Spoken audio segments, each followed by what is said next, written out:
All right. A preamble. Lily Alexandre. She's French. French! French! Leve Garmim aside. I've never really engaged with this particular essayist content before, but I'm trying to recall correctly. I feel like she's like one of the more well-known video essayists, or like has been referenced by like I suppose the quote-unquote sort of greats before of like Abigail Thorne and maybe like ContraPoints. I think she's been referred to. I could be completely wrong on this, but I've never personally really engaged with her content before. But this was a topic of particular interest that I wanted to look more into, the feminist to far right pipeline, and in particular, like about a lot of second wave feminists. I would broadly say that this is an accurate sort of descriptor for. And I mostly just wanted to.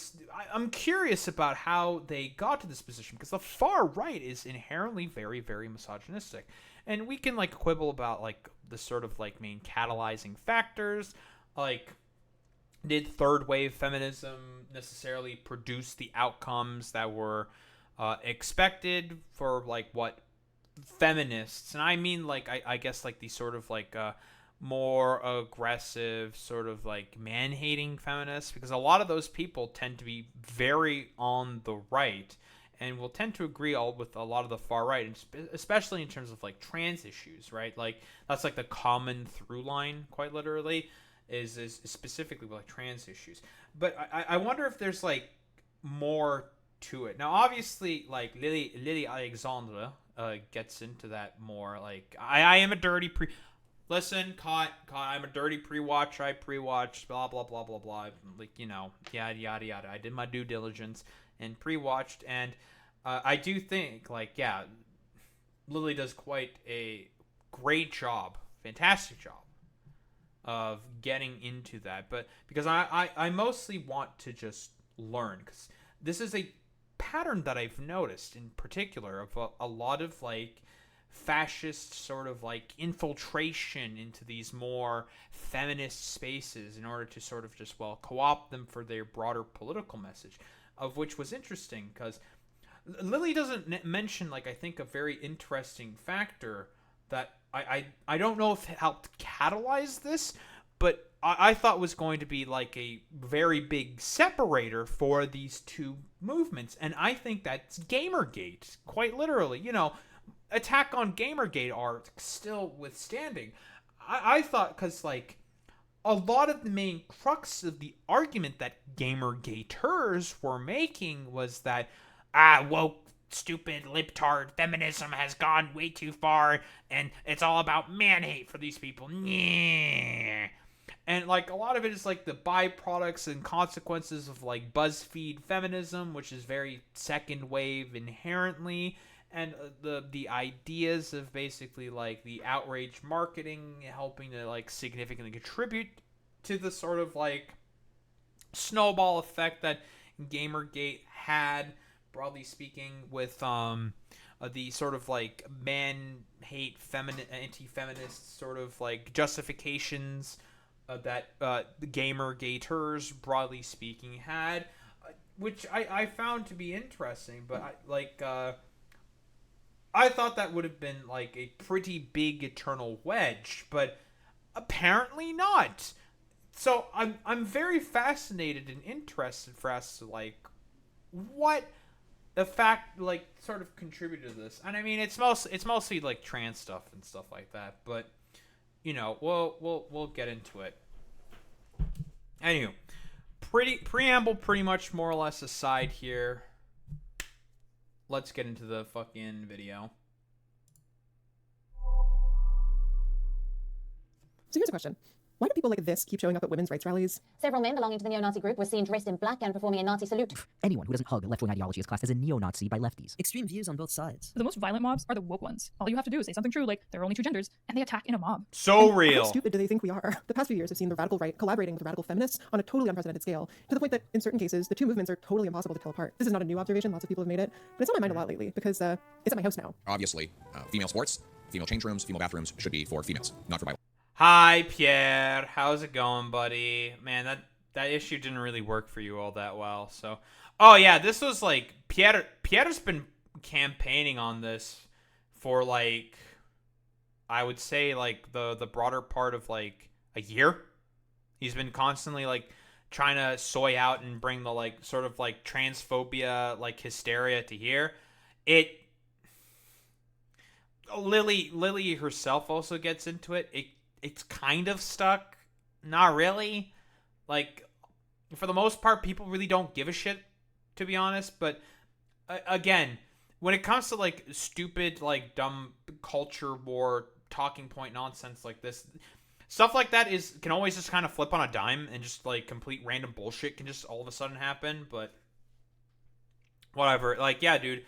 Let's complain about biological males going into bathrooms. Pierre, I don't know if you know this, but rape laws already exist. If a biological male were to go into the bathroom and have sex with a cis woman in there, assumably that's the sort of through line we're going with here, they would go to jail for rape. That's how rape laws work, but whatever. I'm not about, like, debunking, like, TERF idiotic nonsense from, like, Pierre Polyev and TERFs in general. Like, it's... whatever. I don't care. Biological males. The leader of Canada's Conservative Party keeps saying these things TERFs have been saying for years. This guy's probably going to be our next Prime Minister. And to make matters worse, the Conservative Premier of my province recently convened a panel to shape policy on gender identity in schools, whatever that means. None of the panelists are trans, and the leader is associated... Wait, is that real? I didn't know that well, dude, listen, French! She's from Quebec. Quebecois. You know, Quebecois racism aside, of course. I didn't know they were conservative, honestly. This was news to me. I thought they were going to be bloc or some shit. I'm like, huh? There's no, like, local, like, provincial bloc party? Is it just a national party? I don't even know, honestly. with a gender-critical feminist group. This dude is, for the record, like the epitome of the racist uncle. There's no world in which this collaboration makes sense. But when people naturally get curious about this and ask why gender criticals are so similar to conservatives these days, you're often met with thought-terminating responses like, well, they were always conservative. And that's not entirely wrong, but there's gotta be some sense of scale here. There's actually a world of difference between the prejudiced left-wing TERFs of 1980 and the eager Nazi collaborators of 2024. Fascist is a new word for legend. Arguing that trans-exclusionary feminism was always conservative Posie Parker obscures is just a how far fascist. right the movement has drifted in recent years, to the point that now the people in charge barely identify as feminists at all. Today's anti-trans movement is led by a united front of women's activists, social conservatives, and straight-up neo-Nazis.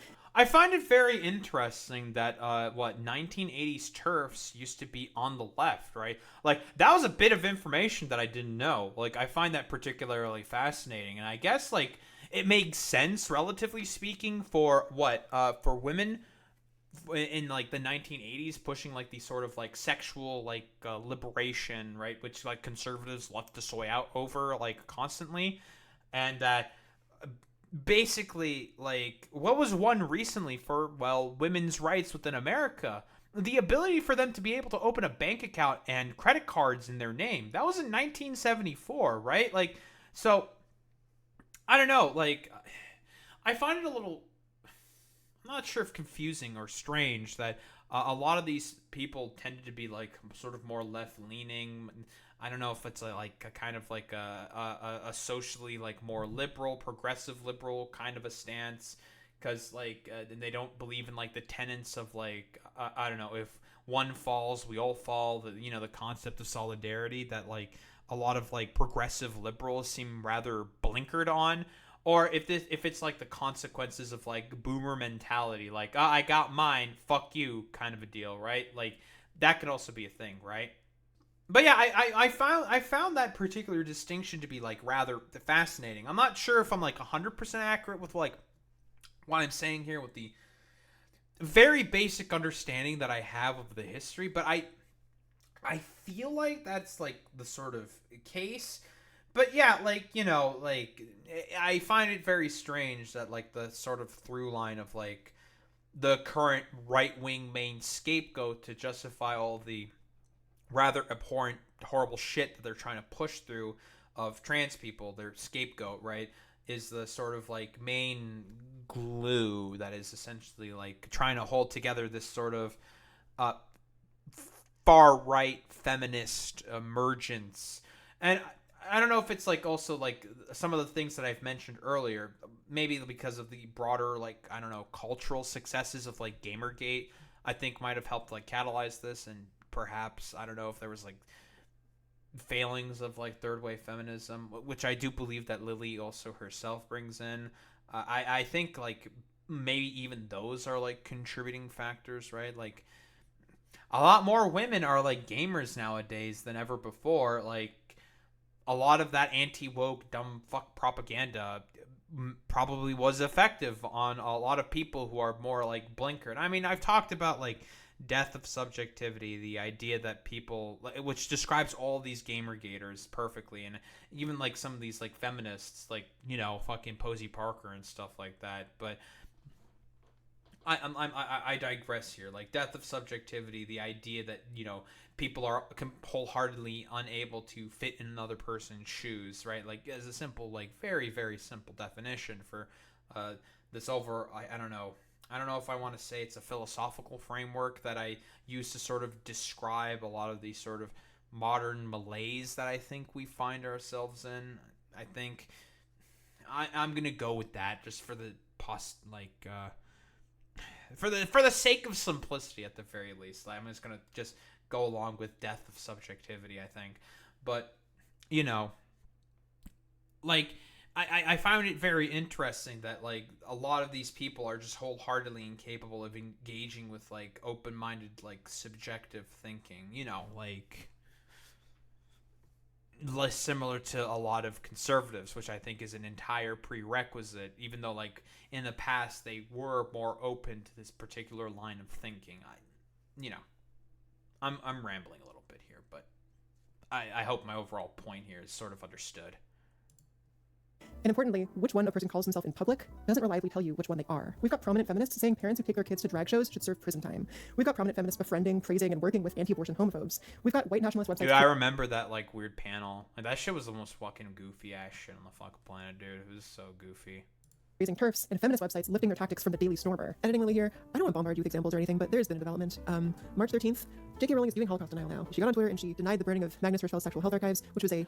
I remember that. Right, yeah, she fucking started doing Holocaust denial of like... okay, J.K. Rowling, a lot of the stuff that Magnus Hirschfeld was also like pro-feminist, pro-women stuff. Like, but I mean, she's like a stupid, out-of-touch, dumbass billionaire who doesn't fucking understand any of that shit because she's just a fucking dumbass fascist. Like, I don't really see like any other like simplistic way of putting it, to be honest. Key moment in the intensification of Nazi power. It was probably one of the best known Nazi book burnings, and she thinks it's ridiculous. Now that she's been called out on this wild take, she's also retweeting things mocking the idea that trans people were killed in camps, which is a documented, objective fact. By the time this video comes out, there's a decent chance someone at Warner Brothers or whatever has made her apologize for this and she's walked it back. But as it stands now, I'm pretty speechless. Even after making this long video about how wealthy liberals like her could get drawn into right-wing extremism, I never thought we would see something so brazen from her. A lot of people have acknowledged that the right is working with feminists and expressed concern, but I haven't heard anyone talk in depth about why it's happening or how this is impacting the political opinions on either side. So basically, how did we get here? Why did feminists, conservatives, and fascists decide to form a coalition? Why on trans issues specifically? And above all, how is this actually going for them? I hope you're ready, folks, because just like visitors to a surrealist exhibit, the time has come to get in the pipeline. So, anti-trans feminism originated in the 1970s among radical feminists like Mary Daly and Janice Raymond, author of the famous book The Transsexual Empire. I'm not going to give an exhaustive history here because lots of people have done that already. Dude, isn't like the transsexual empire, wasn't that like just some like complete like idiotic nonsense talking about like how the transes are overtaking all the women's spaces and they're trying to take away from like women's liberation or something, and it's like just complete fucking just conspiracy theory dreck nonsense raised by like I don't know if it's like correct to say like proto-TERFs, right? I'm not sure if that's really true. Like the sort of like emergence of like the TERF ideology starting from there. I'm not sure if that's exactly accurate. But the important thing to understand is that radical feminists were a pretty coherent and focused movement at the time. They were all united by being strongly anti-gender and opposing anything they thought naturalized the connection between biology and destiny. Anti-gender doesn't mean anti-trans, or even really imply it. I mean, I think trans people are real. Yeah, pretty sure. And I also think traditional ideas about gender exist to keep women down. These things play fine together. As a result, radical feminists were split on how to think about trans people, but not that split. A minority, including Janice Raymond, thought that people transitioning to female represented gender entrenching itself, but most radical feminists thought trans experience could teach us a lot about how gender functions in society. Raymond's depiction of trans people is neither the first nor the exclusive feminist account of trans issues. Indeed, Susan Kessler and Wendy McKenna's Gender, an ethno-methodological approach, was published a year earlier. This work extensively discussed transsexualism, not in terms of transsexualism as misogyny like Raymond, but as an example of how we are all doing or performing gender. Kessler and McKenna were curious about what... Isn't that quite literally like how gender works? It is a performance, right? Like, it's been normalized throughout the sort of annals of society, right? Like, I don't want to say it's like codified. It's something that's like so normalized that it's like inherently ingrained, right? Like, even throughout like a very young age, like gender norms of like I don't know, men being the main sort of breadwinner of the house and stuff like that. These are like standards of, broadly speaking, that have been like heavily entrenched throughout current capitalism since, well, I suppose like the 50s, to be honest, like a byproduct of like the American dream exploding due to Keynesian economics and stuff like that, right? Like, that's like a sort of like broad, and you know, with like women having to be the very humble and demure caretakers and housewives and stuff like that, right? Like, this is like a sort of like attitude and position that has been like I don't know if catalyzed is correct, that's been like sort of just like heavily entrenched, sort of like impressed, I think is the more correct term that I'm sort of looking for here, as a part of the sort of American dream current formulation of society, I think, right? It's all like a fucking performance, right? Like, you're performing your role as like main caretaker as a man, or like not main breadwinner, and main caretaker as like a woman. Like, that's how it's like supposed to sort of be, because that's just how it's taught or whatever. Like, I'm like kind of rambling here, right? About like this, I don't know, something that's probably like mostly tangential, but at least that's how I kind of see it. What trans perspectives might have to contribute to the understanding of gender experience, gender relations, or women's oppression.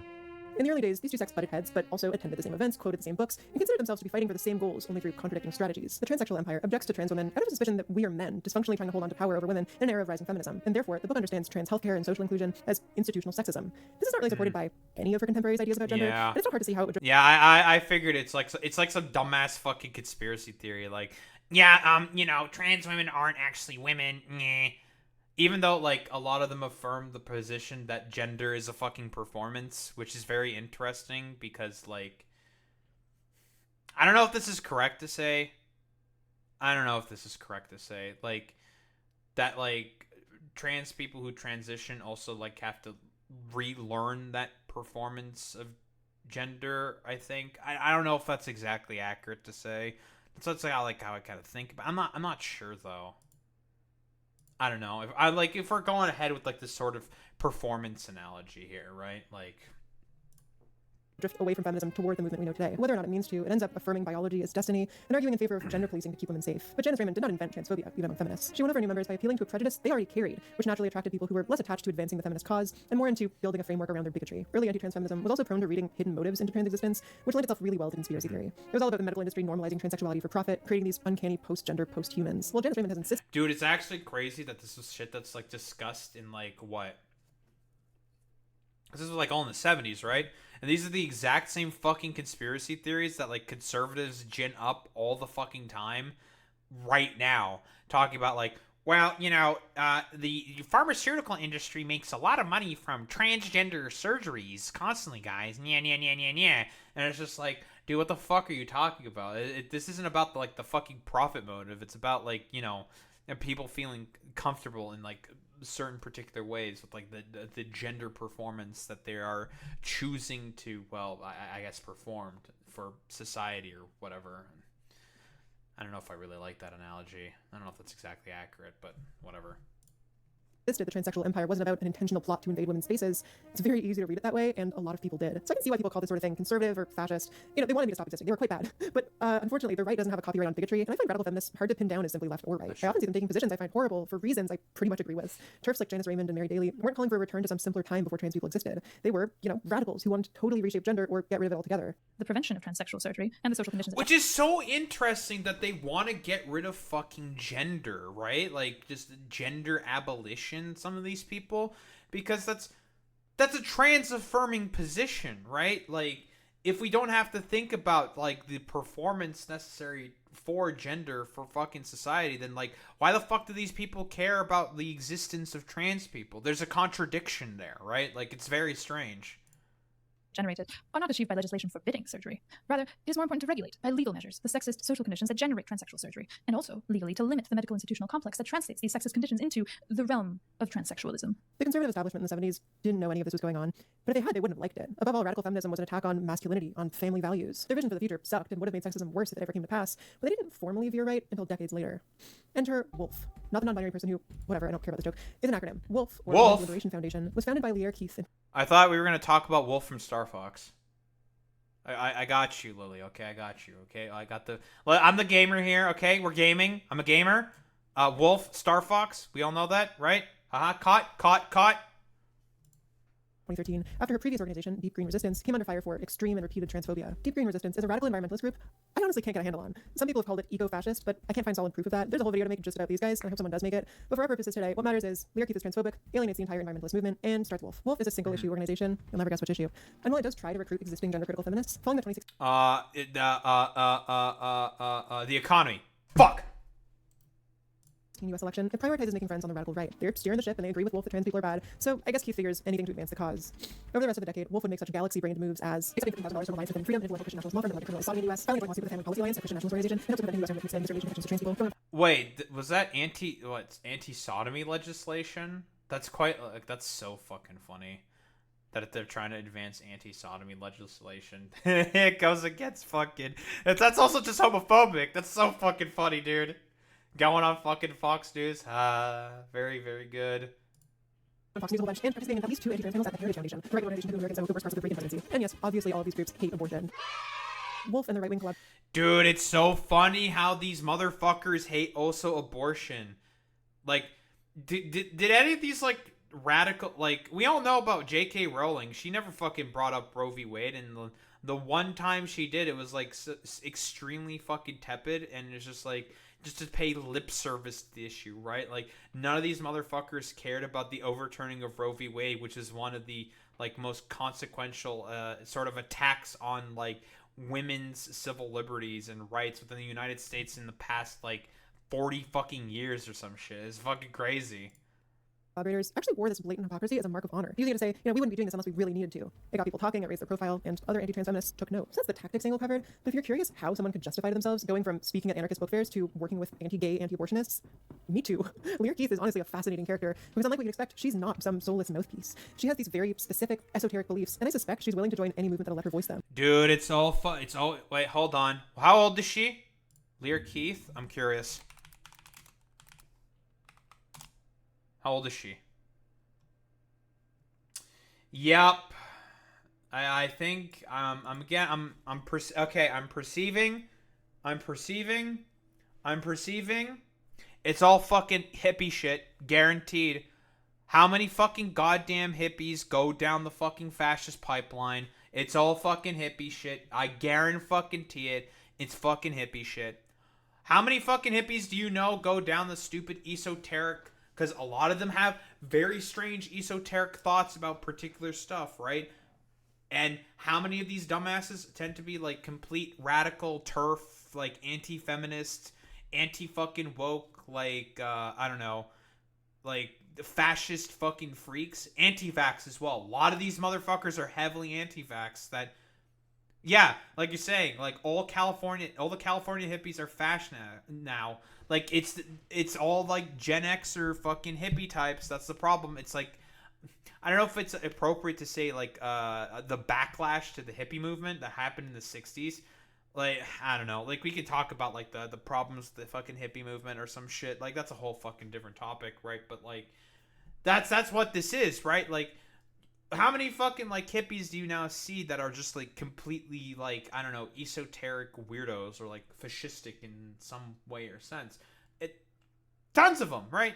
Shitloads. Sometimes that means being a radical feminist. Sometimes that means going on a dozen carnivore diet podcasts to denounce veganism, you know, for the planet. This collaboration is always talked about like it's So between true. two totally opposite tendencies who share this one thing in common. There's I think it's fair to be carnivore skeptical of diets, that. Broadly Jesus. speaking, do people like Leah Keith actually agree with these right-wing foundations who keep giving them resources? Maybe that's a question we'll answer 7,500 words from now. See you in 44 minutes. These choices have since been adopted across the 44 entire movement, minutes. pretty much without exception, which I think is a pretty big stumbling block for a lot of onlookers. You know, how can they claim to be fighting for women if they're taking money from anti-abortionists? How can J.K. Rowling call herself a feminist while earning praise from Vladimir Putin?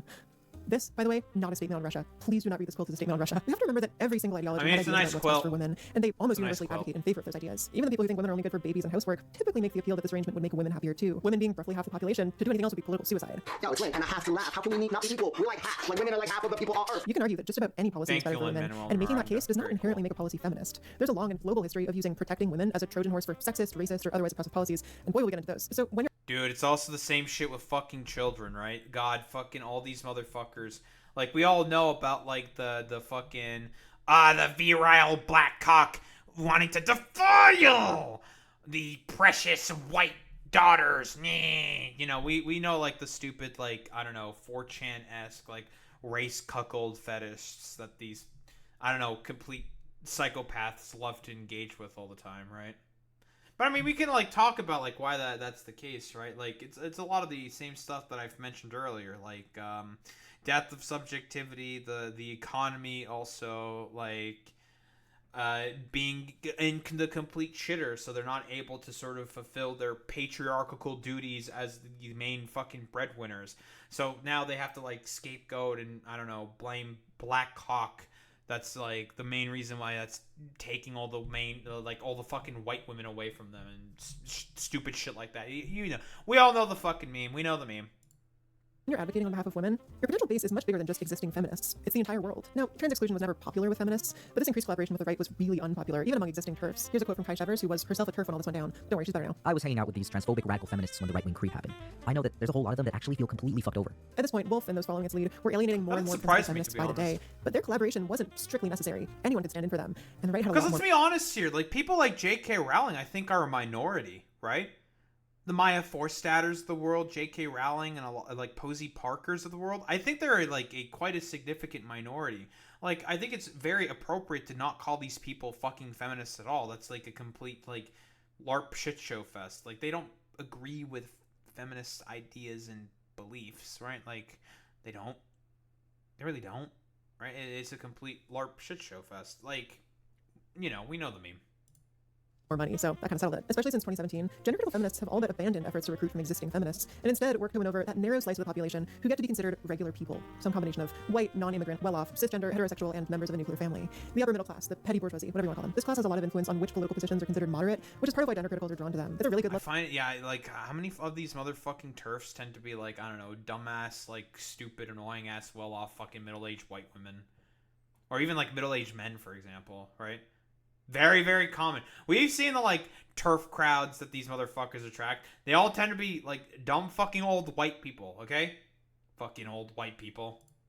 Look to have concerned mothers be the face of your movement instead of radical lesbians. Sort of makes it look like nothing extreme is going on. But these people do lean conservative, and they're actually a perennial target for right-wing radicalization. A century ago, they formed important bases for fascist parties in Italy and Germany. More recently, they stormed the U.S. Capitol. In the U.S., people often describe this group as white evangelicals, and religion is definitely part of the story here. But you see the same political bloc emerge all over the world, Dude, across Moms ethnicities for and Liberty, religions. I right? don't think we should underestimate how important class is. For those of you following along with the official Lily Alexander bingo card, now's the time to pull it out. So you can blot out your free space and also clearly alluding to Marxism, but won't come out and say it. We're off to a good start. This group is prone to radicalization. Because Marxism? they're very privileged in the grand scheme What of the? things, but unlike truly rich people, they're exposed to real risk. I mean, truly rich people, the ruling class, are going to be fine no matter what party's in power, but small business owners and suburban families actually feel the impact of crises and social change. Their position is comfortable, but it's precarious. So they're especially vulnerable to people raising panic that the queers want to turn their kids against them, or just telling the truth would cost them everything. These anxieties are worth acknowledging because they Dude, partly explain the fucking appeal of far-right Graham Linehan politics. is so stupid. But ultimately, progress is going to happen, and anyone cool is happy to get with the program. If any of this is interesting to you, by the way, I recommend this great primer on fascism in class that was put out by the Chicago DSA. You can see why gender criticals would want to target this class, and for that matter, why conservatives often do. The anti-trans movement mines the resentment that comes from feeling like the social consensus is getting away from you. It exploits the fear that minorities are gaining power and building a world that doesn't revolve around your lifestyle. The gender critical movement and mainstream conservatism Dude, it's the same fucking shit every fucking time. Exact fucking same lines of propaganda. It's the most fucking stupid, annoying bullshit ever, dude. Same tired old fucking strategies, but you know, every single time the petty bourgeoisie, the petite bourgeoisie, and all these other fucking motherfuckers always fall for it, goddamn hook, line, and sinker, because it's just like, yeah, I'm totally afraid of like this Hispanic immigrant potentially taking away my job at my corporate office job or whatever the fuck bumble fucking idiot bullshit. Because I mean, like Lily has also said herself, again, it's all about, whoa, crazy. It's the economy, stupid. The economy has been getting like even worse for people up at the top as well. Like I've had a bunch of stories that, like, okay, personal fucking anecdote time. Yes, I come from an upper middle class fucking white family. Okay, fucking sue me, yada yada yada.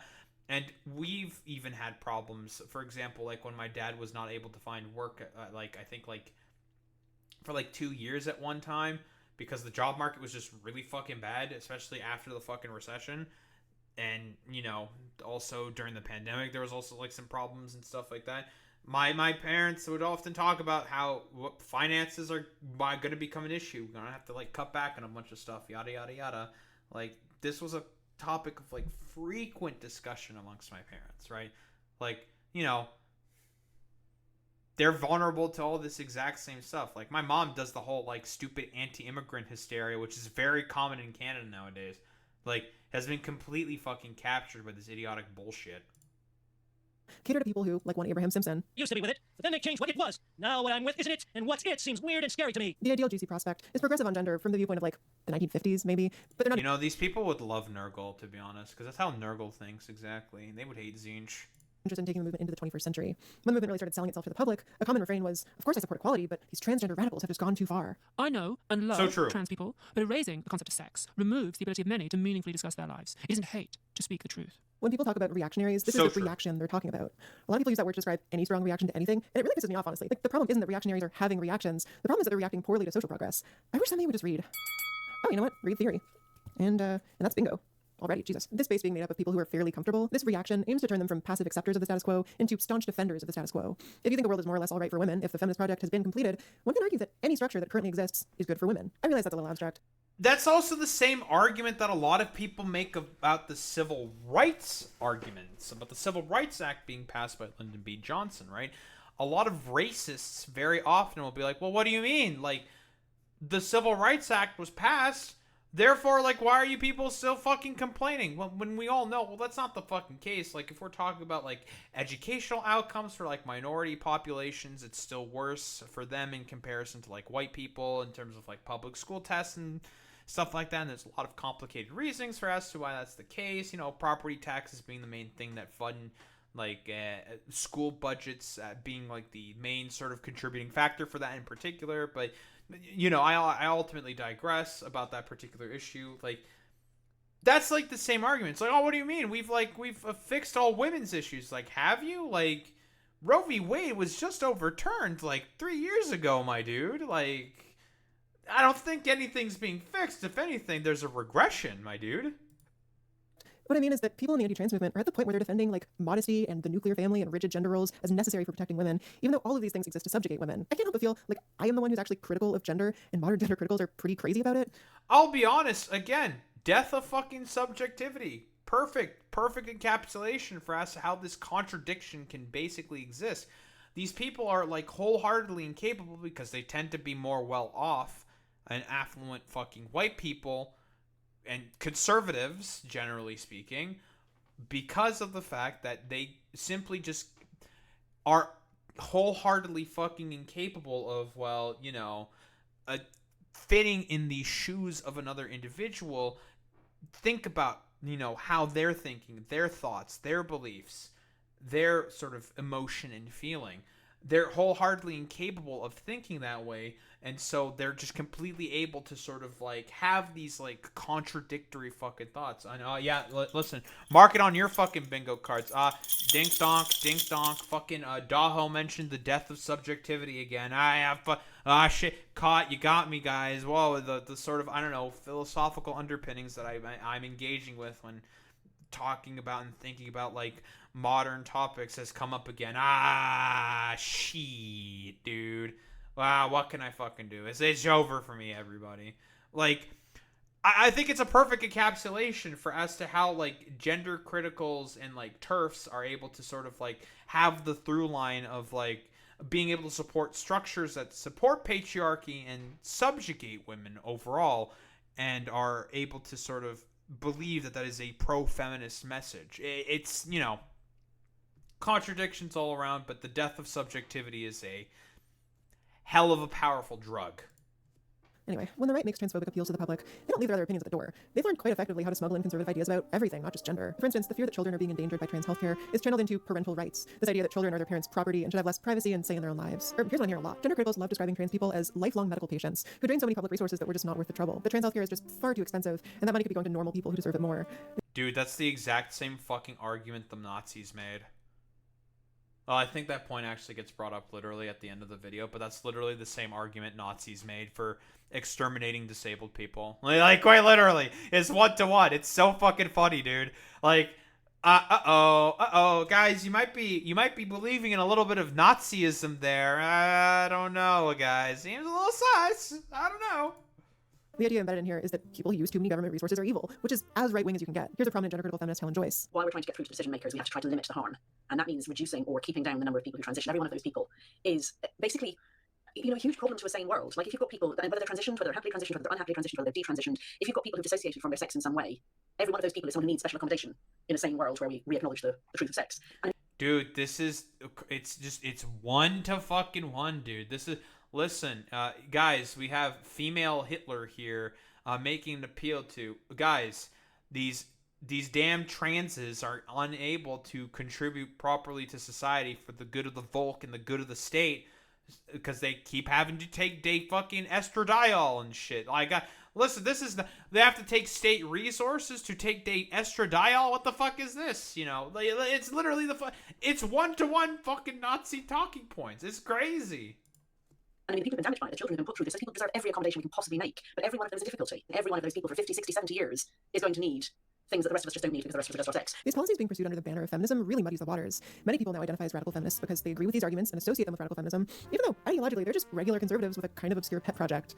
If we're asking why radical feminists would ally with the least feminist forces on earth, there's one answer. Many of them are bigots who started identifying as feminists, not the other way around. Conservatives care about trans people, at least in part, because transphobia is an investment in the future of their parties. They figured out how to use it to push people further to the right by opening them up to rolling back healthcare coverage, reducing the rights of children, enforcing traditional gender roles, and so on. The social conservatives in my country are getting in on the trans moral panic right now because their whole thing runs on outrage. I started writing this video because I was curious why the Canadian right has a dude, it's American fucking cultural osmosis fucking bullshit.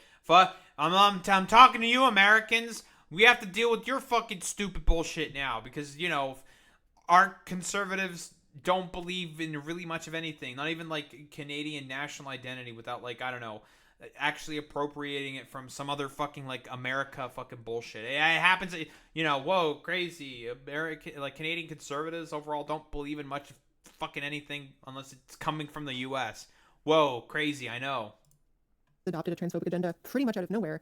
And the simplest answer is, it had to be someone's turn. Within the gender critical movement, pro-woman sentiment and conservatism are not in conflict with each other at all. They're one and the same. Moderates and conservatives often affirm their support for women, specifically by way of opposition to a supposedly sexist minority group.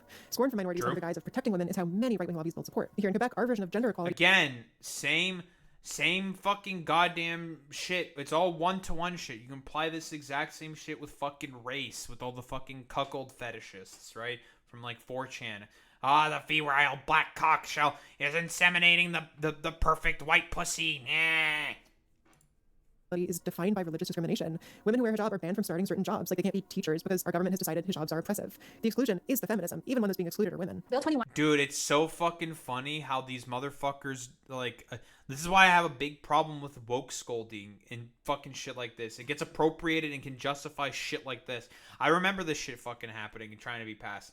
It's complete fucking bullshit. It's like, yeah, dude, hijabi women, because of they hijab, means that, I don't know, they're not being properly expressed in terms of white Western standards of fucking feminism or some shit. It's fucking stupid because it's just an excuse to justify, oppression of a religious minority. One sends the message that hijabs, headscarves, and turbans are not acceptable in society, and Muslims and people who are religious are also not acceptable in society.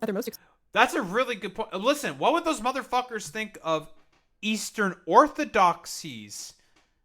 Orthodox fucking churchgoers very often wear fucking headscarves, right? Like, women I don't know why that opened. Fucking fuck off, Opera GX.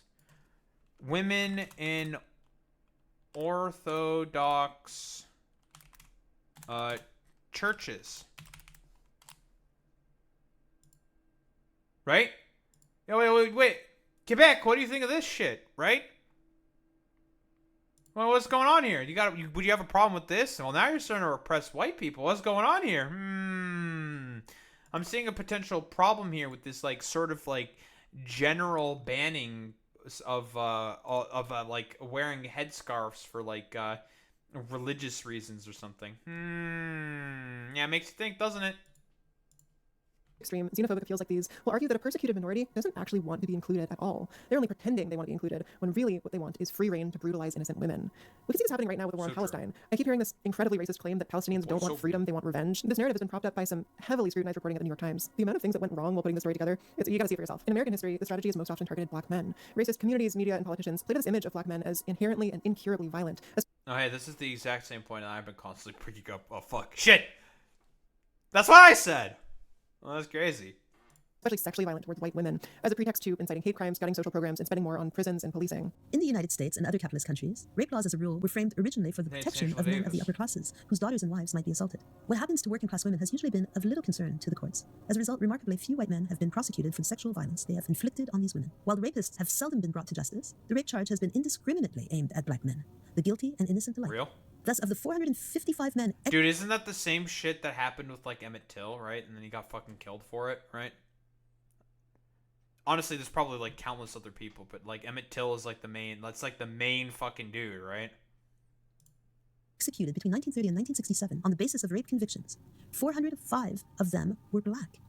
In the history of the United States, the fraudulent rape charge stands out as one of the most formidable artifices invented by racism. The myth of the black rapist has been methodically conjured up whenever recurrent waves of violence and terror against the black community have required convincing justification.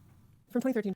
Yeah, that's a really good point. It's all about maintenance and hierarchy of, like, maintenance of systems of control and fucking hierarchy. That's what it's all about. That's why they fucking do it, right?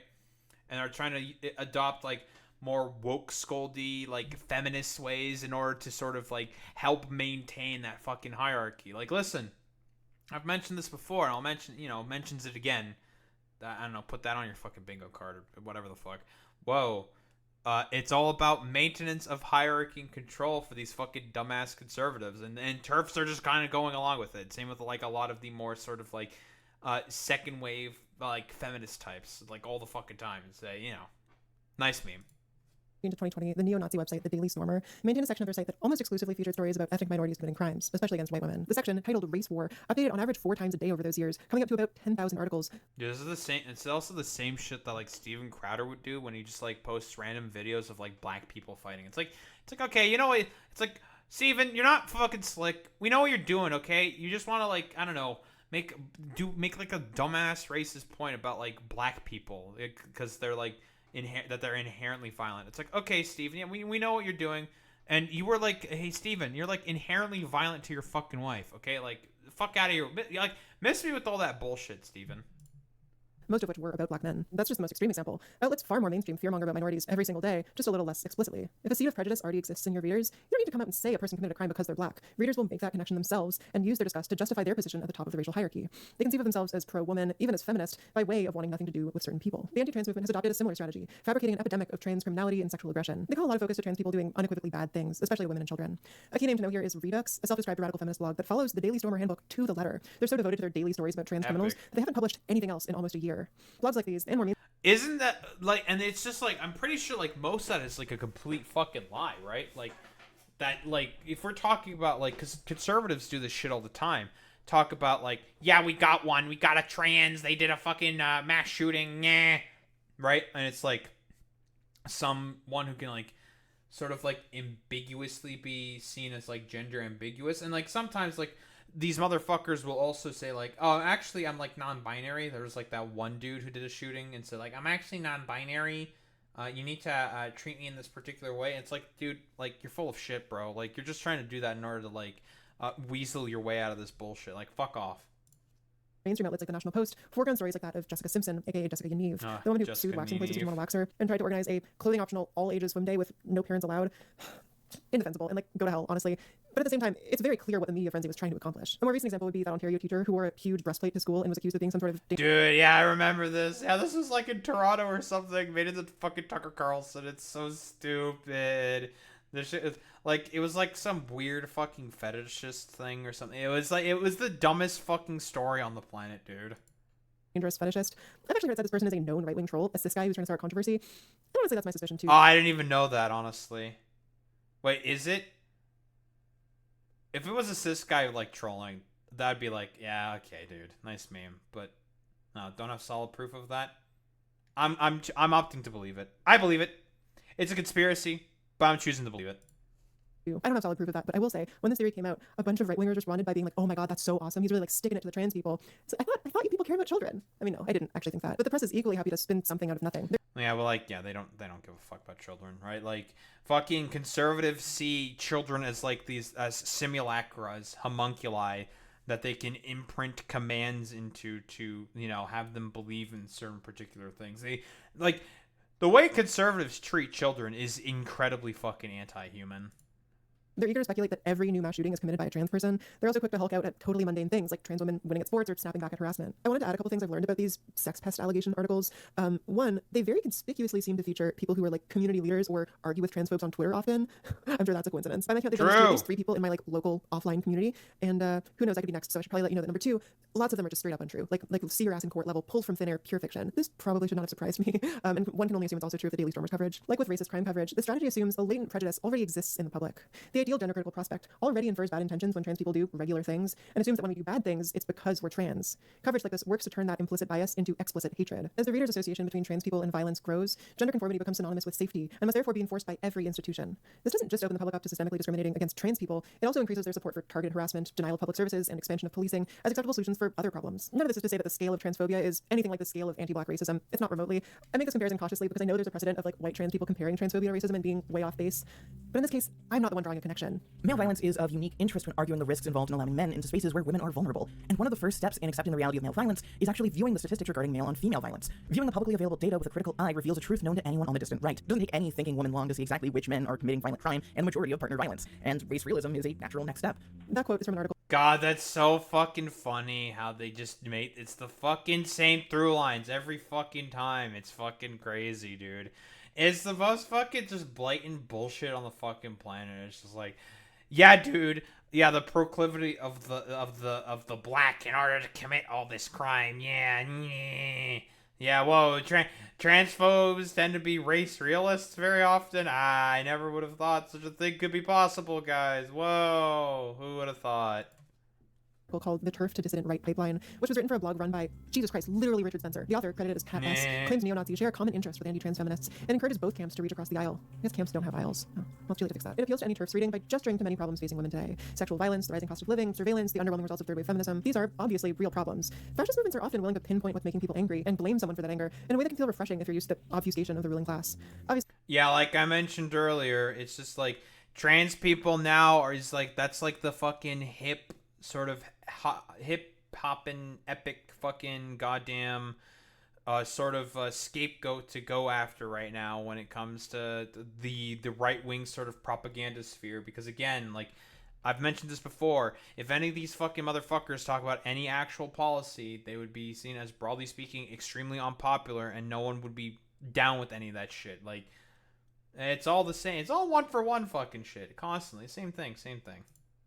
obviously, fascists wouldn't make any of these things better if they came to power. They're just opportunists. They see people angry at something and they want to direct that anger into their movement. Appeals from the far right, like in this article, aim to capture feminists who already blame trans people for the worsening conditions of women, and then want to use that blame to discredit the liberal narrative of progress, that one by one minority groups lead movements to gain equal standing in society. And this is good. And look, I have my problems with this narrative too. The world is not going to automatically incrementally achieve perfect harmony. That's capitalism fanfic. But the basic idea of the thing, that sure, minority rights are good, yeah, I'm cool with that. Casting doubt on trans rights, which for a time was considered the natural next step towards social equality, calls every other civil rights movement into question and warms people up to the idea of also blaming Muslims, Jews, black people, and immigrants, you know, if they didn't already. It's solidarity. It's literally, you know, the same thing as, like, what? If you go after, like, trans rights, what's fucking next? Like, gay rights? Interracial marriage? Like, we've already seen, like, Clarence Thomas, like, quite literally write about that. Wanting to go after, well, those things in particular. Wanted to go after interracial marriage after going after trans people. Same with, gay marriage. Like that's always going to be like, because again, like the arc of progress is something that must always be continuously fucking fought for I don't know, like about the rest of eternity, I think. I don't know if that's exactly like perfect or accurate to say, but you know, like it's an arc that you have to keep it's an arc that you have to keep fighting for and pushing forward for. Yes, Clarence Thomas is in a interracial marriage. Yes, like whatever, dude. Like Clarence Thomas is he's just a fucking complete like idiotic like cipher for random fucking bullshit. It's fucking stupid, dude.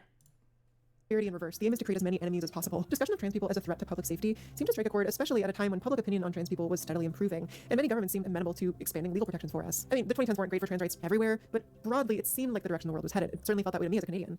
I'm proud to announce that tomorrow, on the International Day Against Homophobia and Transphobia, we will be tabling a bill in the House of Commons to ensure the full protection of transgender people. And I am proud to also announce that I will attend Montreal Pride this summer, which is just a regular part of my summer schedule, but the very first for a Prime Minister. All the while, life has gotten worse in ways that governments, liberal or conservative, have failed to properly address. Probably especially since COVID, the idea that trans people should be protected has grown deeply suspicious to some segment of the population. Like, why should our lives get better if theirs are getting worse? As so many fires rage around us, resentment was probably inevitable. When a minority makes progress in times of uncertainty or crisis, reactionaries will always find a way to blame the latter on the former. We're seeing this in Canada, not just with trans people, but also with immigrants. It's all fucking goddamn scapegoating stuff. Yeah, this is a great example here. Yeah, like the fucking immigrant fucking bullshit, the hysteria, right? Like, the problem wasn't, again, problem with fucking housing in Canada wasn't because of the wave of migrants. The wave of migrants was the thing that pushed it over the fucking edge. The problem was that affordable housing hasn't been built in this fucking country for a long time. That's the main issue. It's all fucking speculative real estate bullshit. That's the main issue. Lots of people are moving here right now, and it's getting blamed for every bad thing that happens in this godforsaken country. Yep. Housing crisis, drug toxicity, health system collapse, homelessness. It's all getting worse while people are moving here, and I don't know, man. When two things happen at the same time, I get really scared. TERFs conspired with the right to invent a trans crisis of invasion, predation, and regret, and then blame socially liberal parties for not using every institution at their disposal to crack down on us. It makes liberals look like weak rulers, unwilling to do. I mean, again, like, Carney's housing proposal looks decent, but, you know, am I, like, confident that Mark Carney is going to fucking put that shit in? I don't know. Like, maybe. Who the fuck knows? If it is going to end up like going in or some shit, like who the hell knows what the fuck's gonna happen? I'm not particularly confident because already like the potential failure of the first vote of like the Canadian Patriot Act to Electric Boogaloo may cause like a collapse of the fucking goddamn fucking party. It's stupid. Do what's needed because of wokeness or whatever. Matt Walsh, a man whose beard kind of looks glued on, by the way, went so far as to blame American acceptance of queer people for, get ready for it, Russia invading Ukraine. And it's not a coincidence that this has happened after Biden spent his first year in office focusing primarily on wokeness and intentionally making our military weaker and more feminine. We advertised weakness. We bragged about it. We announced to the world repeatedly that we are now a theocratic state, but our religion is wokeness. Did we think that Putin wouldn't notice that? For as goofy as this angle sounds, it's worked at least a little bit. Messaging that equates transphobia with law and order has been successful enough that even theoretically progressive parties like the UK's Labour have veered right on trans issues to not appear overly bleeding heart. There's no way. I'm not sure if it's because of, I don't know. That's more like a fucking J.K. Rowling sort of thing, right? Like the point, I don't think the point is like inaccurate or whatever. I agree overall with the point, but isn't it that more so because like that's just like the influence of like J.K. Rowling's like political organization and project, right? Like she's a billionaire who's funded that shit, right?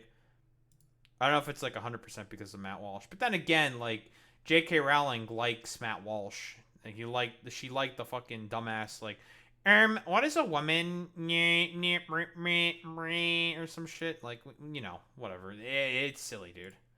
Way to neatly distinguish the transphobia of feminists from the transphobia of mainstream conservatives from the transphobia of the extreme right.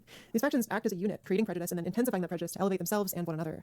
Maybe this is excessively doomer of me, but I'm not convinced there is a moderate stopping point for the wave of legislation we're seeing right now. I think the moral panic they've built is a radicalization machine that moderates won't be able to shut off even if they want to. Right now, every one of them has united behind the line that the political establishment is unfairly siding with minorities. Asking why they're doing that can lead a person pretty intuitively to the belief that minorities are the political establishment. God, that's the same shit. Like, again, great replacement theory shit, right? Like, that's the justification. They, like, the fact that all these dumbass motherfuckers, I guarantee you, believe in that shit. And it's just like, yeah, dude, it's clear and obvious that our politicians are working inherently with minority populations in order to replace the true, like, majority within our country and shit like that. You know, that dumbass fucking meme. Likewise, the media is being too nice to minorities can easily become the media is secretly run by minorities. And you probably know where that leads. Living in an anti-trans bubble, understanding transness as a social plague, hearing about every sin or indiscretion committed by a trans person, I have to imagine you start feeling like you're living in a different reality from everyone else. When you hear that a celebrity came out as trans or one of your kids' friends started hormones, you must ask yourself why nobody is intervening. The answer is because it's fine. But of course you can't accept that. All you hear about are the times when things go wrong. You're going to search for other answers as to why trans people exist, why governments tolerate us, why the mainstream media isn't covering all these horror stories you're hearing about. As you radicalize further, the gap between your reality and everyone else's grows, and as that gap grows, so must the size of the cover-up. Here's the thing, and the funniest thing about a lot of this stuff is, I don't know, like, a lot of it is just not very effective on most normies. Like, for like, overly online dipshits and freaks, this is, like, very, very effective propaganda. But for, like, people who are just, like, I don't know, sort of tangentially online, this is, like, not an issue, to be honest, right? Like, no one gives a shit all that much against, like, for, like, trans people, right? Like, in the polling of issues, like, trans issues ranked amongst, like, some of the lowest, like, important issues that the United States, like, broader public said that people should care about. And there's, like, it's like, yeah, who the fuck cares about, like, all this, like, stupid trans hysteria fucking bullshit? Like, fuck off. Like, I don't care. Get me some fucking money so I can, like, put food on the table and be able to better pay my bills and shit, right? That's, like, the main concern that most Americans have. Who's benefiting from all this? Who's greenlighting all these TV shows? Why is the government paying to mutilate children? Why are there pronouns on my goddamn chocolate bar? The world of anti-trans conspiracy theories is Not vast the and probably unknown to pronouns. most of you. You hear people bring them up in bits and pieces in a way that can make it sound like they're not conspiracy theories, but widely known facts. You know, people call this rumors, they gesture at the elites who are supposedly financing the movement. It's like, girl, I wish. These theories are so normalized that it's easy not to realize just how deep the iceberg goes. Thanks, by the way, to Krista Peterson and the YouTuber Sean for collecting receipts for all this. I'll link their work below. Anyway, all roads lead to Billick. Technology is taking us as a species on a bullet train ride towards humanity's melding with AI. The pharma and tech-controlled media are overriding any critique of the purported human rights movement, a movement poised to rake in enormous future profits for pharma and tech. They are engaged in overt censorship regarding any critique of what this agenda is doing to society, children, and women's rights. When we step back to look at the bigger picture, something much different than a human rights movement emerges. It also explains why most major corporations, banks, pharmaceutical, tech, and medical industries, along with politicians and governments, are all in for trans. Why would they care about 0.03% So of the true. population? What is the investment? Jennifer Billick is a gender-critical... Not the big T. Big T is totally the main thing that's bringing down the collapse of Western civilization. We all know that the pharma techno fetishists, yeah, they care about the big transes, and yeah.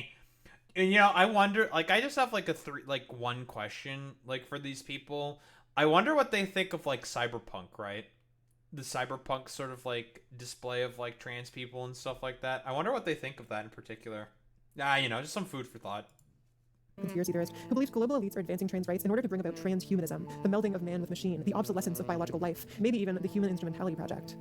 Okay, well, now I'm just pandering. On her blog, The 11th Hour, Billick theorizes about the Jewish transgender elites she says are funding the trans rights movement, especially heiress Jennifer Pritzker and businesswoman Martine Rothblatt. And on social media, she remarks that it's really interesting that both are Jewish. She directs her followers to learn more about this by checking out the work of a straightforward neo-Nazi. On the surface, Billick seems considerably further out than the rest of the people I've talked about today. Her articles are so poorly written and make such incoherent connections that I'm convinced the only thing her work has to offer is a pathway in conspiracy.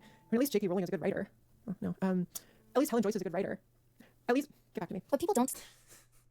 Dude, J.K. Rowling, I've said this story before, but J.K. Rowling is quite literally the fucking reason why I stopped reading in, like, junior high. I got, like, halfway through The Order of the Phoenix, and I was just like, I'm so fucking bored. I can't fucking read this shit anymore. Harry Potter was what killed my reading drive. Fuck you, J.K. Rowling, you bastard.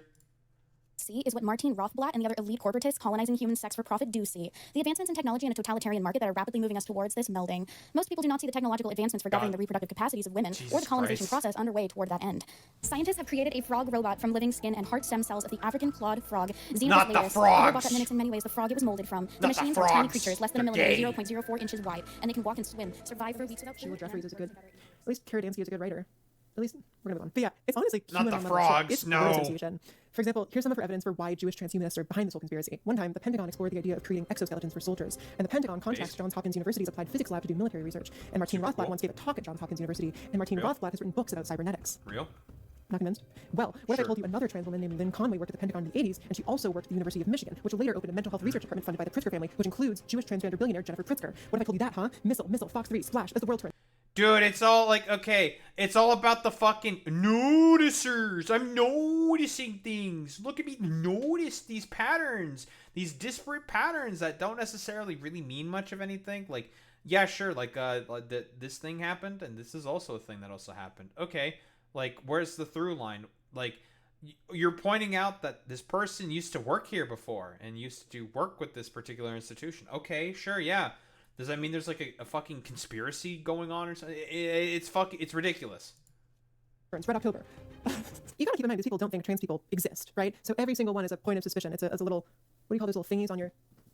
It's a noticer. Oh my God. I didn't script this part. You might think from how bonkers this is that it's fringe, but it's not. Jennifer Billick is beloved by the anti-trans mainstream. She is cited or praised by nearly every anti-trans group you've heard of. Billick was interviewed for a best-selling book by Helen Joyce, which used her work so uncritically that the book contained a straight-up lie that Billick originated. Jennifer Billick may not personally be famous, but her writing gets shout-outs on Fox fucking News. There is a tremendous amount of money behind this movement, and if your viewers are interested in learning more about that, because I know we don't have time tonight, please visit the 11th Hour blog. It's literally the number 1111, 11th Hour blog. It goes into extraordinary... Hi, Tucker. How's it going, buddy? Remember when you used to have, like, one of the main slots in Fox News? I remember that. Depths to explain where the money is coming from and why this movement is so well funded. Now, there's the standard populist thing at play here. When people repeat Billick's claims in front of a wide audience, they talk about elites, they talk about the woke mob, but rarely do they come out and say, I think it's the Jews. Who specifically they blame is modular enough that versions of this theory can circulate in Tablet magazine, a right-wing Jewish publication. I wonder, like, honestly, hasn't that been, like, happening more and more often of, like, people trying to get, like, way more fucking explicit about it, right?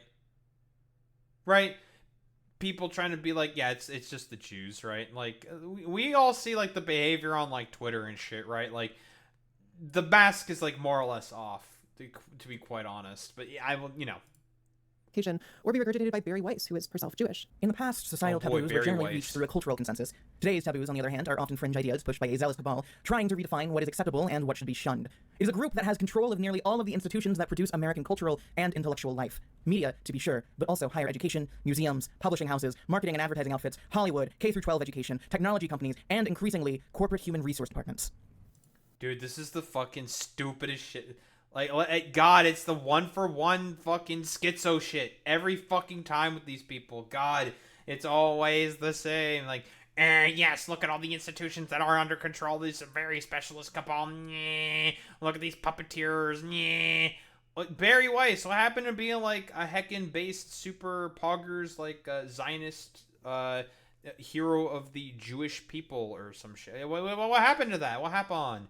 Yeah, it's almost as if, like, a lot of the basis for, like, Zionism is incredibly fucking anti-Semitic, and they have to push idiotic anti-Semitic conspiracy theories in order to keep up, like, with the ethno-nationalist project of Israel. I might be speaking a little bit too much sense. Whatever, dude.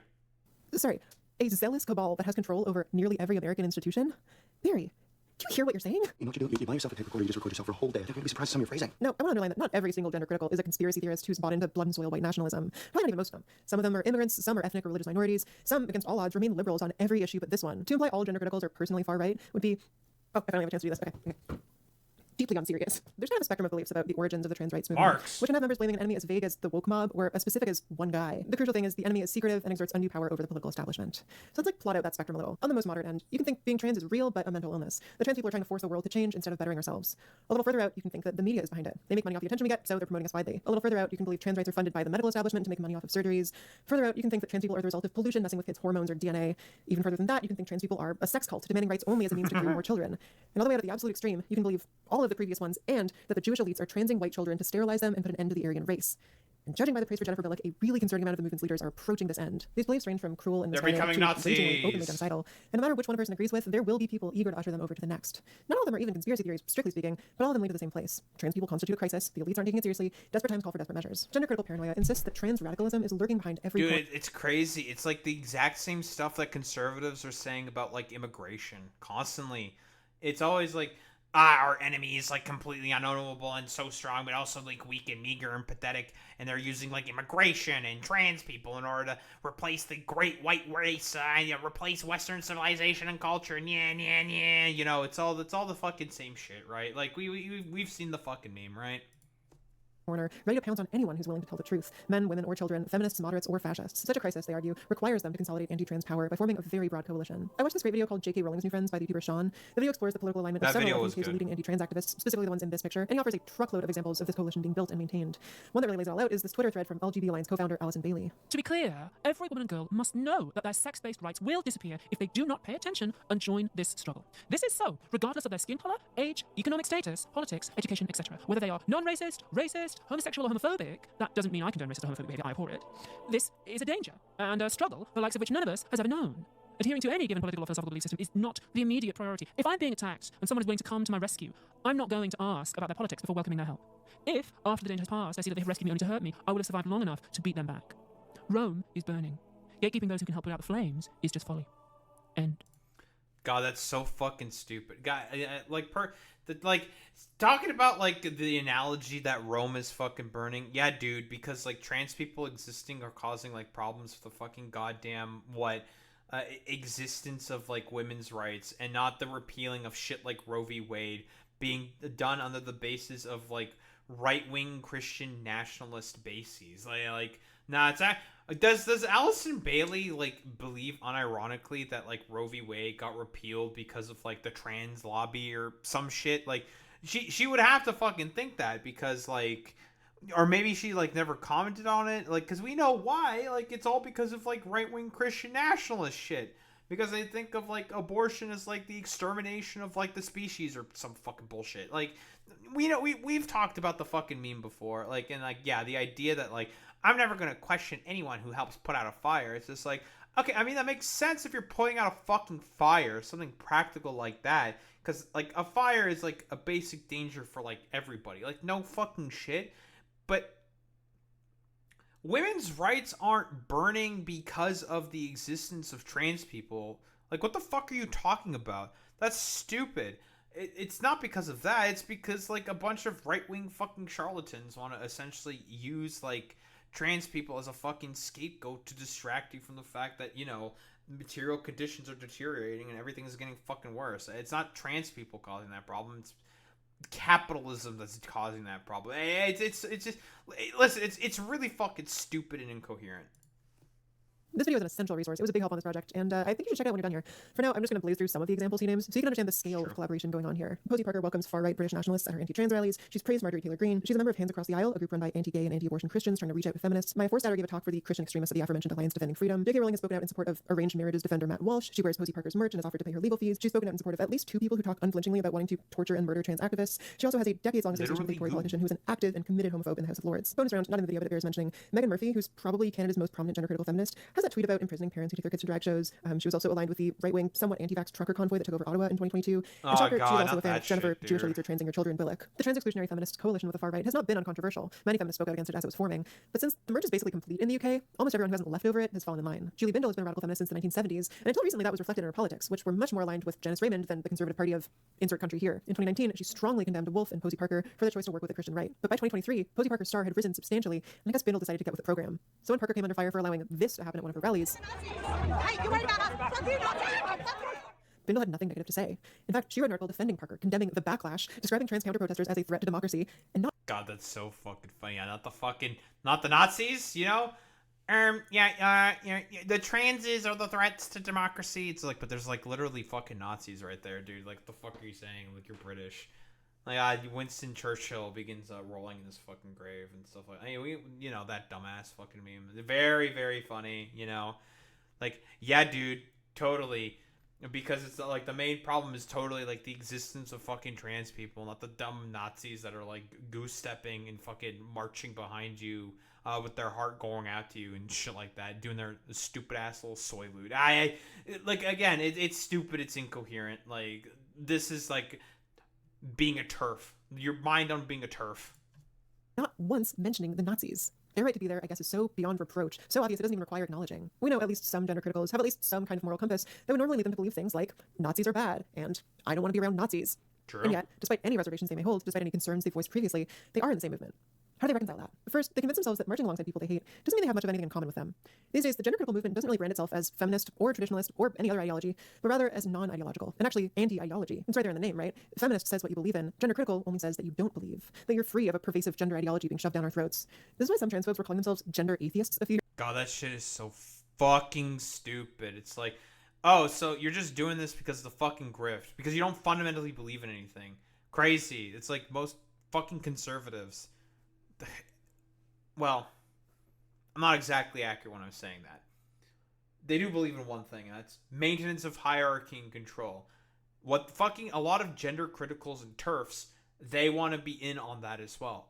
They want to be on top of the hierarchy, going along with people who are pushing for that vociferously in all their fucking propaganda and everything. But the problem with that should be fairly fucking obvious. Well, eventually, the people that they were trying to make an alliance with, the Nazis in particular, eventually they're going to go after them, and they will be pushed down further along the fucking hierarchy. If not already, right? Like, that's the main issue.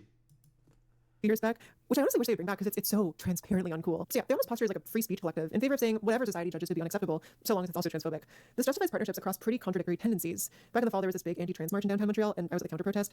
I saw people carrying Trump 2024 signs, yes, in Canada, protesting alongside Muslim families, with all of them chanting the same slogans. But as I hope we have all learned by now. Oh, I remember that. Yeah, like it's like so it's the strange like coalescence of this like idea like transphobia is like crossing like multiple like potential political aisles in order to sort of like create this like bastardized sort of coalition, but it's like the consequence of like, I don't know, like the non-ideological perspective that like gender criticals, as Lily here is describing earlier, like to sort of like build the broader fucking coalition. That's like the purpose behind doing that, but it's obviously like it's a farce. Like we know what the actual ideological perspective is. It's about building a system of control and a hierarchy where there is one particular people on the top, and that's mostly cis heterosexual white men, obviously. Letting anyone say anything does not lead to a balanced, nonpartisan movement. It can actually end up elevating people with the most extreme views, and in the case of gender criticals, pushing the movement further and further to the right. People like Posie Parker or Matt Walsh, real fringe scumbags, get a lot of press specifically for being controversial, which leads them to the lucrative cancel culture podcast circuit.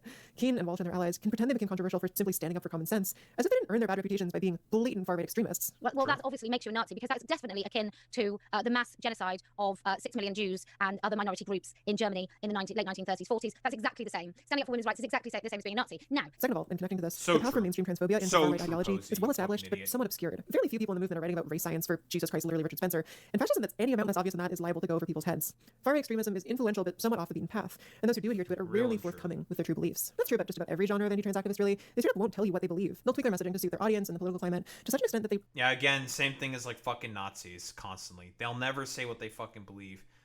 Constantly. Every fascist, they will never actually say what they believe, because if they do, it's going to be like optically like untenable. Like they can't say anything about anyone or what they believe or what they think or whatever, because if they do, like that's going to put them rhetorically at a significant disadvantage, because it's just like, well, we know that you don't actually like, you can't believe in anything, because what you truly believe in is, you know, putting people down and fucking over people constantly, because again, maintenance of hierarchy and control. I keep reiterating this point constantly, but it applies pretty much one-to-one with like, you know, TERFs, fascists, like all these like dumbass gender critical types. Like they have to fucking, lean into the sort of like moderate populist frame to be able to get people on board with the actual agenda of that maintenance of that system of control and hierarchy. Because if they're explicit about that, saying like, no, we're actually the ones who are on top, that's too divisive, and you're not going to be able to gain and obtain political power as a result of that. And then, you know, when the, you know, it's like the meme of like the Trump supporter who regretted voting for Trump. It's like, brother, you try to vote for like the maintenance of hierarchy, and now you're surprised that you're being pushed out of the fucking hierarchy. People were saying that that's what's going to happen the whole time. That's the point. That's why they're doing it. Silly. Totally contradict themselves all the time. That's why you need to play this weird game of ideological hopscotch to understand where certain claims are coming from. One day, Alison Bailey deplores bigotry. The next, she's sharing Jennifer Billick's articles. One second, Posie Parker is worried biological males pose a danger in women's spaces. The next, she's urging men to self-deputize and enter women's bathrooms with guns. Someone like Helen Joyce speaks on the register of women's rights. A run-of-the-mill liberal can follow her for years, probably, without ever realizing her work is built on the conspiracy theory that Jewish lizard bankers are transing children to create a new world order. As a follower of Joyce or Bailey or whoever, you can be oblivious to their conspiracism or disavow outright. But even if you do, conspiracy theories will continue to motivate your political actions, because the conspiracy theorists will still be the one handing down orders. Also, 2 days before I had to film this, Helen Joyce was caught reading... It's all fucking cult shit, right? It's very, very stupid. Sexually explicit Harry Potter fanfiction about children in public, and I didn't have time to work that into the script in any way. Wait, that's so fucking funny. Pedo shit. Every fucking time with these stupid conspiratorial fucking right-wingers, dude. Every fucking time.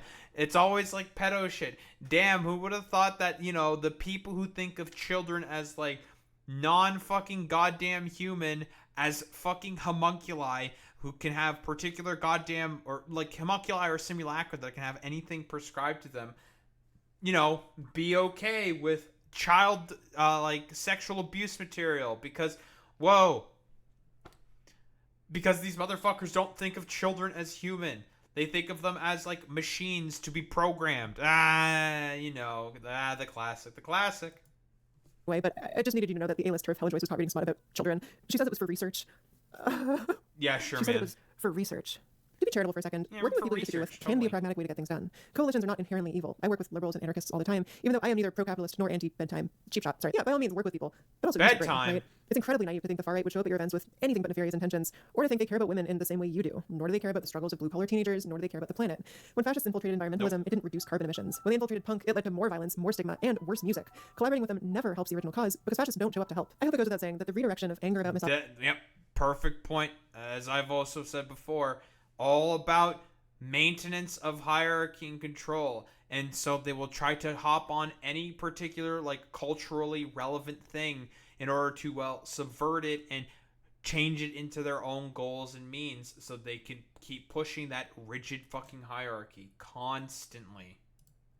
Misogyny into transphobia has been a disaster for feminism, and I include trans-exclusionary feminism in that. Sure, a few movement leaders have boosted their public profile, but mostly it's just forced the movement to abandon any commitment to reproductive rights, separatism, gender abolition, things they once held as core principles. These days, when they talk about abortion, it's to complain that we're saying pregnant people and not pregnant women. With the new legislations around abortion taking place in Texas, many human rights organizations decided to use the wording people who can get pregnant rather than simply women to describe the ones being affected by the new law. Would you consider this a step towards inclusivity or an act of erasure of women? It's not inclusive if you're excluding half of the planet. Men do not need, ever, to access abortion.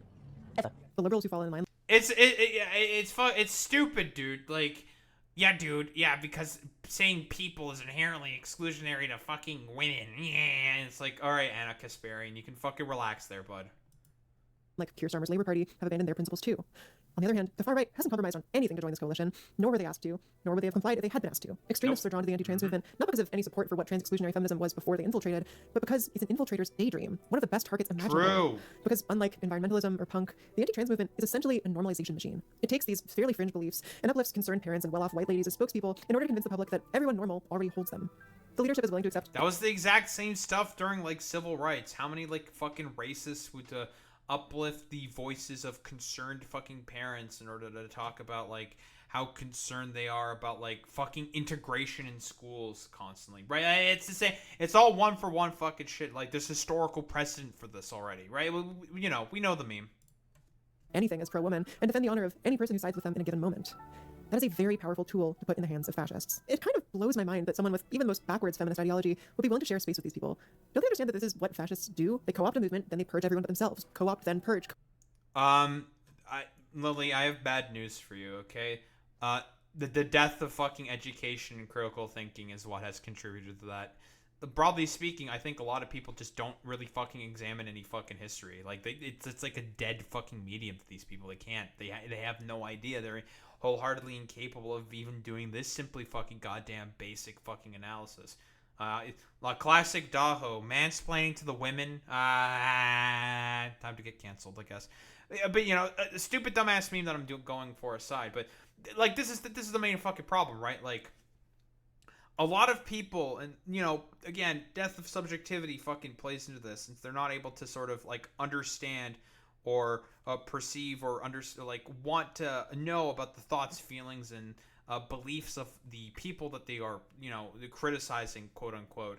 Like they will go ahead and say things and believe in things that are going to be inherently contradictory to their own stuff, and not really examine any of the history of the particular movements they have like huge problems with, and just like completely like forget about that. Like this is like some fucking like 40K tier shit, right? Like of just sheer like death of fucking like new knowledge type of thing. Like unironically, like the listen dude, okay, soy Daho making talking about Warhammer 40K yet again. I can't believe that Daho would do this. Yeah, mark that on your fucking bingo cards as well. Okay, crazy.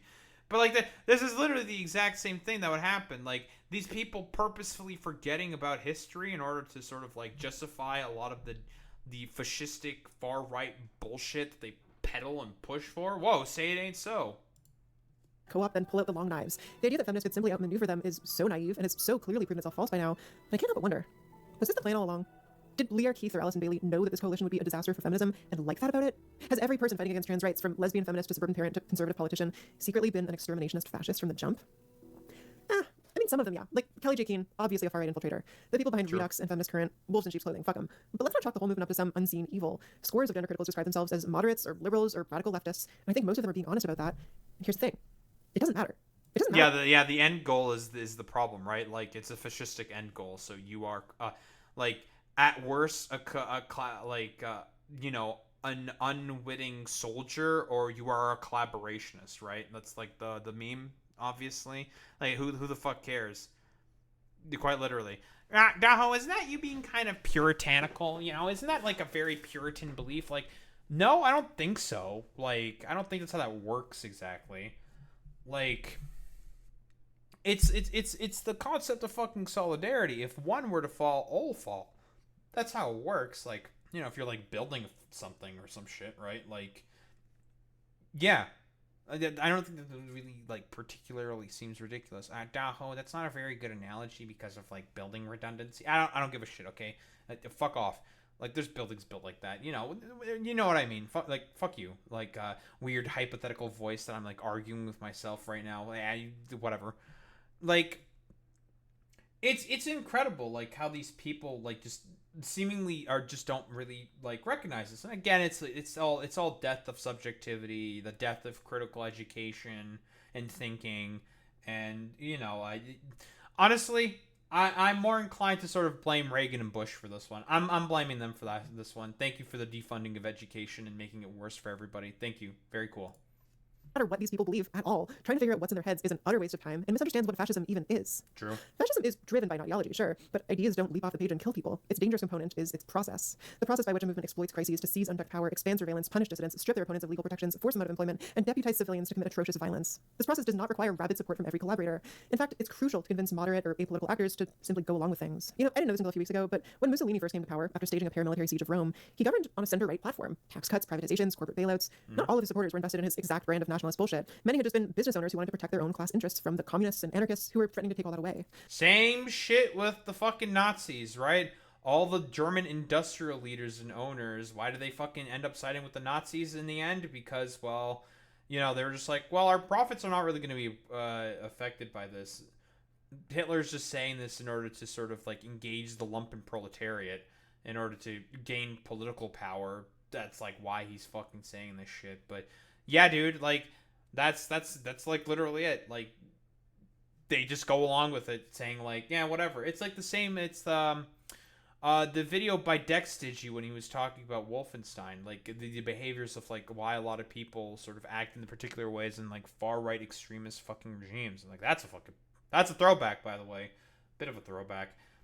Like, whoa, a lot of people will just go along to get along because again they don't necessarily want to like stir the pot all that much, and they don't necessarily want to sort of like push forward with like a resistance because they're fucking afraid, right? Like that's like a perfectly normal like human position, right? Like I don't blame people for sort of thinking that way, but like don't be surprised when history looks back at you and thinks that you are overall a collaborationist, an unwitting one, but still a collaborationist quite effectively. Like, sorry, but like if it comes to like fighting the Nazis and fascists, like Puritanism is probably the best way in order to try to do anything possible in order to push back against these utter charlatans. Mussolini was good for business, so these regular people formed an important part of his base, and their support lent his party legitimacy. Whatever they thought they'd stood for quickly became trivial. The political machine of transphobia is not rooted in a shared worldview. In fact, it was born out of a call to abandon ideology in favor of a crackdown process. Members are expected to cast aside all attachments to other principles, gender equality, civil rights, because the process of trans elimination is simply more pressing. As Alison Bailey said in 2020, Rome is burning. They did say that. Gatekeeping those who can help put out the flames is just folly. As a result, though, they can agree what they're fighting for. The movement has no win condition. There's no final state of the world that'll leave them all satisfied. Faith in the anti-trans process is all they have in common. Its unifying power means the process must intensify forever or else fall apart entirely. In countries where the movement has progressed fairly far, it's apparently more controversial to be a moderate transphobe than an extreme one. The British anti-trans org GenSpec recently came under fire for hiring a woman named Helen Pluckrose because she said that people should be allowed to transition if they want to. She has gotten so much shit from her own people for saying this and not backing down. Pluckrose talks a lot about the free exchange of ideas and liberal principles. She's one of very few active gender criticals who I would honestly describe as principled, and yet she too has subordinated her beliefs to the process. She chose to accept a role at GenSpec, a group whose members want to ban HRT for anyone under 25, a policy which, medically speaking, might kill me. Whether a member of the movement could be individually labeled fascist in a vacuum comes down to whether they realize what they're doing. A lot of people are just along for the ride here. You don't have to see the code in the Matrix to write a shitty article. But at the end of the day, if you're writing the article, you're writing the article. Call yourself whatever you want, but don't expect me to ignore reality. People like Pluckrose are only useful so long as their reputation laundering effect is needed. The United Kingdom is provably past that point now. I think the United States is certainly past that point too. Canada isn't yet. Our gender critical movement still needs its concerned trolls, its rural voters, its regular people. Everything about their strategy is designed for these people, to affirm their normalcy, their power over the powerless, their right to personal comfort by any means necessary. They're in their think of the children phase, foregrounding issues like the threat to girls' sports and sexual indoctrination in schools. So when the trans community shows up and shouts fascist at a bunch of families with young children, it certainly doesn't look good. That's another conversation. But we only do it because we know what's happening. We've watched this exact process play out so many times across the world. It's very easy to tell where they're going with this. And if I have to watch one more regular person take the bait, I'm gonna lose my fucking mind. With such a wide range of people giving us a hard time lately, it can sometimes feel like the whole planet is. I mean, like, a lot of people take the bait, right? Because again, like, the economy is fucking shit, and the far right, who has a much larger megaphone in comparison to the people who are meant to counter them because of, you know, broader commodified media, like, again, oh boy, capitalist fucking realism bullshit, oh, hyper commodified fucking bullshit. Who would have thought that this would rear its fucking ugly head again? Ah, crazy, I know. Who would have thought that, hey, you know, whoa, that as a result, as a consequence of all this, like, the far right is sort of, like, allowed to just run away with, like, particular narratives because, again, they're the ones with the megaphones because they're the ones with the fucking money. That's the main problem. Conspiring against us. Nearly all the trans people I know are barely scraping by, struggling in ways they've done nothing to deserve, while the people working to intensify our suffering face no such stigma. A lot of people I know are withdrawing. A lot of them are coping in ways that worry me. But I would warn against turning this fear into a political doctrine of, like, danger is everywhere, every stranger is a potential threat. Catastrophizing like that can lead us to be really twitchy and make it hard to know where to focus our energy. That is just not accurate. Most people don't care about this stuff, and even most transphobes aren't evil in the way we usually imagine evil. They're not evil in the way that they think we are. Well, there's no shortage of extremists and exterminationists. Most people in the anti-trans movement are basically regular people. Yeah, we just don't really know any better. And that can't absolve them.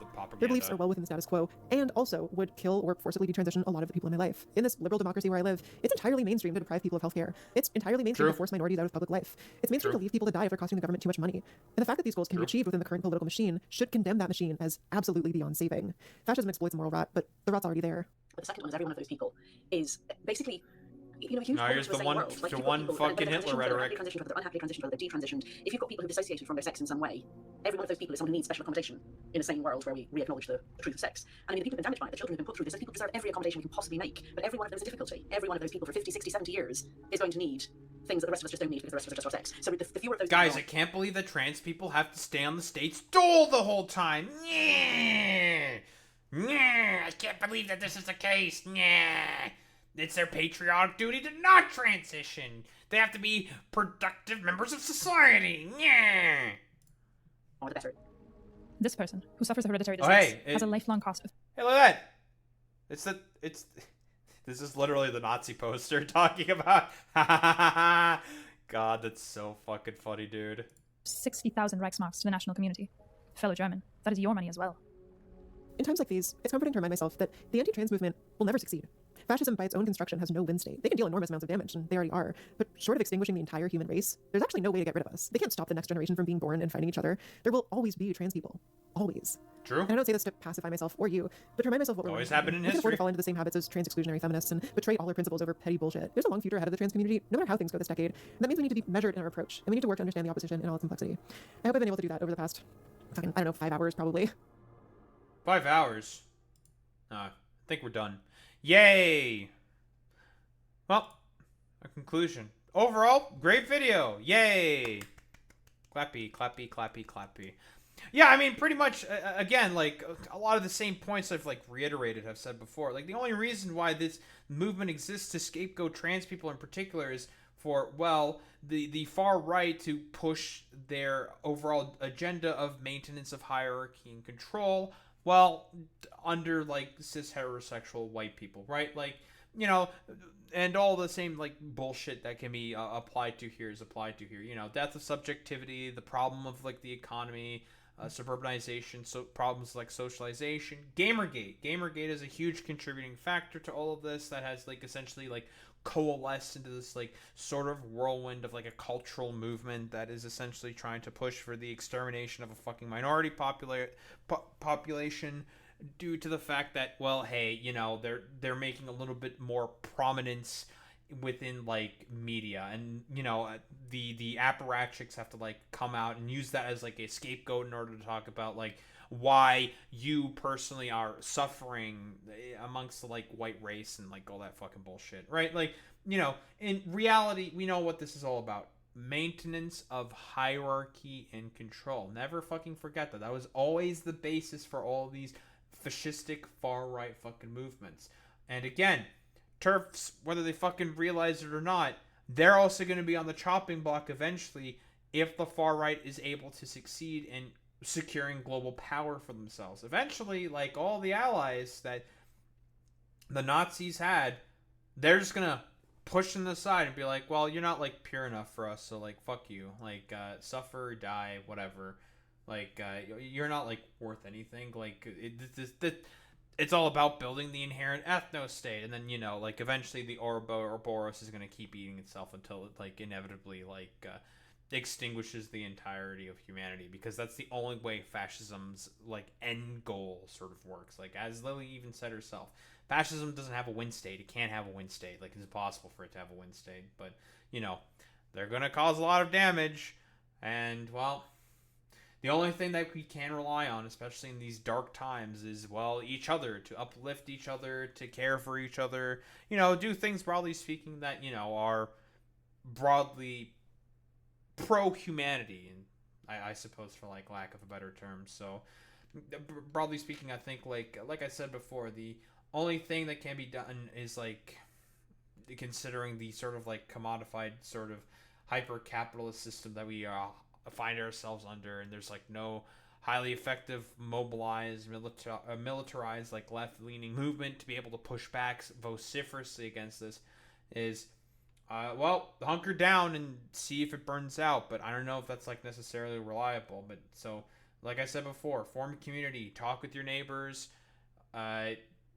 just get out there and, you know, form like group associations, because if you're a part of like a group, they will protect you against like those who seek to, I don't know, like tear you apart or like destroy you. Like, personally, like for the time being, that is probably like the best way moving forward. I don't know. I think that's really all I got to say about that, to be honest.